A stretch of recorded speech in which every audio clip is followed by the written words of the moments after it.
I didn't know it was that big, really. You can't sleep, you can't eat, you can't function. And then you just go back to trying to stay positive. 11-year-old Howard Darden IV is back home now, and he's happy to be spending time with his family and their dog, KJ. He walked in with the foster family. I hugged him. I said, I love you. And then I didn't say anything. I just held him. The 11-year-old was taken by his mother Tuesday morning.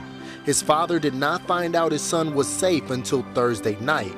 In between that time, young Howard ended up more than 700 miles away in Elizabeth City, North Carolina, in a yellow turned spray-painted black Volkswagen Beetle. She didn't really want people seeing the car was yellow, so we got a bunch of black spray paint and spray painted the whole car.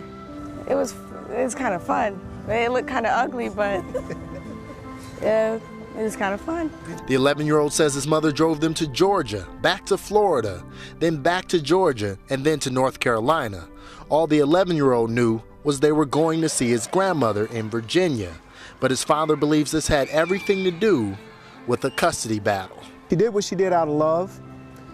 But like I said earlier, sometimes the best people can have the right intentions, they just go about it the wrong way. I kind of want to be with him sometimes and my mom sometimes, but I'm with him now. But Angela Darden has been arrested and charged with grand theft and violating her pretrial conditions.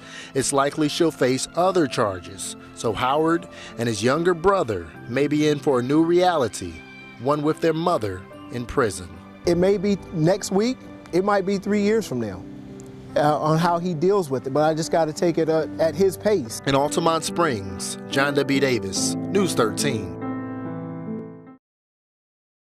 We are getting our first look at this year's Halloween Horror Nights at Universal Studios. News 13's Allison Walker was one of the select few to get inside the park and even inside the haunted mazes. We do want to warn you, some of this video may be too graphic for the little ones.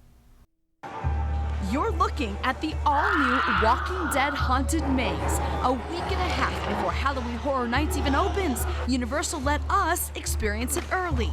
All right, so this haunted maze is based on season 3. Now I'm told you gotta be on the lookout because these walkers can actually trap you anywhere from the town of Woodbury all the way to the claustrophobic prison. I don't know why they're making me do this again.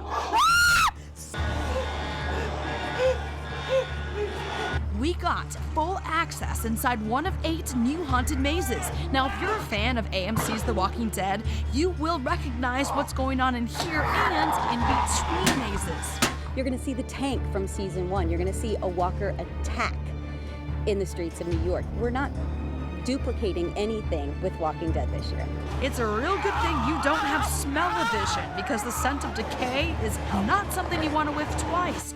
Universal also revealed the costumes, even the masks from mazes like Cabin in the Woods and An American Werewolf in London. That's the maze the creative director says scares even him, all because of a wolf. It's a puppet that we've never had in a maze before, and the way it moves, the way it acts, it's you gotta see it to believe it. I honestly got scared by this thing, and we helped build it. 2 of the houses are built inside tents versus sound stages, so will you be able to notice? Absolutely not. 5 seconds left. Your favorite haunted maze is what? Favorite haunted maze is the one we're gonna do next year. In Orlando, I'm News 13's Allison Walker. This mobile home park here in DeLand, one of many places in Volusia County hit hard by Tuesday afternoon storms. Ardella Pennington takes a look at the damage to her neighbor Terry's Hawthorne Hills home. The winds were so strong Tuesday afternoon, his carport wrapped over his roof like a sardine can. It didn't make a loud noise, so I didn't hear it. Jerry said it wasn't really loud. It just, peeled it right back real quick. Pennington says she did not hear any crashes when it happened, a far cry from a tornado that came through here in February of 2007. That storm leveled many homes in the park, including some just feet from Tuesday's damage. When the wind comes up, I get nervous. I don't like the wind. In Deltona, this pine tree fell onto 2 vehicles parked in the yard of a home on Yorkshire Drive. There was a very loud boom from the lightning, and the car alarms started coming on, and we all came outside. We called 911. Fortunately, aside from some wind damage, downed power lines and trees blocking the roads, no major damage was reported. But for Ardella, it was still a scary storm. It just brings bad memories. The Volusia County Sheriff's Office says despite the strong storms that rolled through, fortunately, there were no injuries. Reporting in DeLand in Volusia County, Joel Skipper, News 13.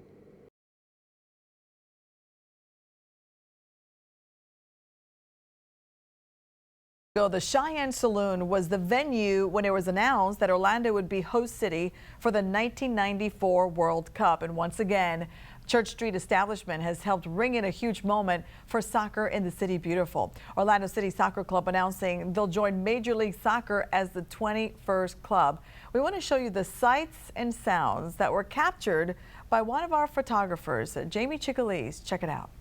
We love you, we love you, we love you, and where you go, we'll follow, we'll follow, we'll follow.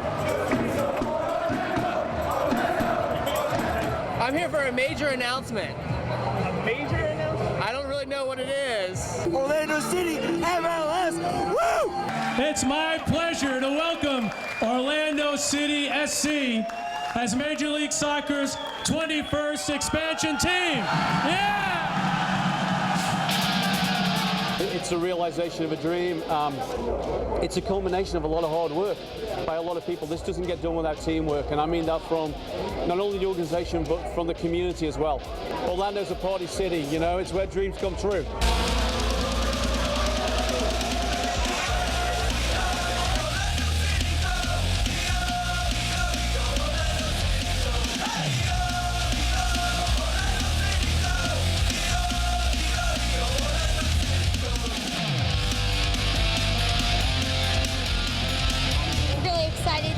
MLS because we used to be such a bottom league, but now they're coming up to MLS and it's really exciting. We've been huge supporters of Orlando City since the very beginning, and we can't wait for them to be a Major League Soccer team. Think about the fan base that we have for a minor league team. It's just going to be exponentially better with a Major League team.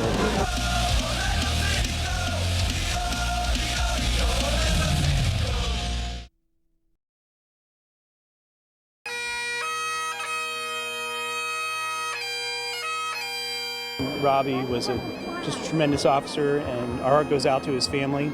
Our town's obviously hurting tonight, and we're here to honor him and honor all the officers that work with him and all fellow law enforcement officers that put their lives on the line every day.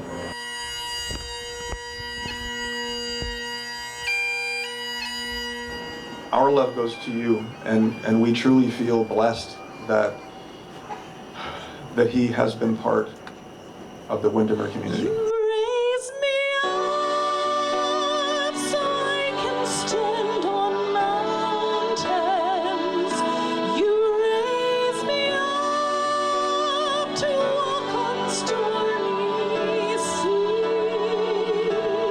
It's a devastating blow to our community, and we really appreciate the officers' service throughout the years.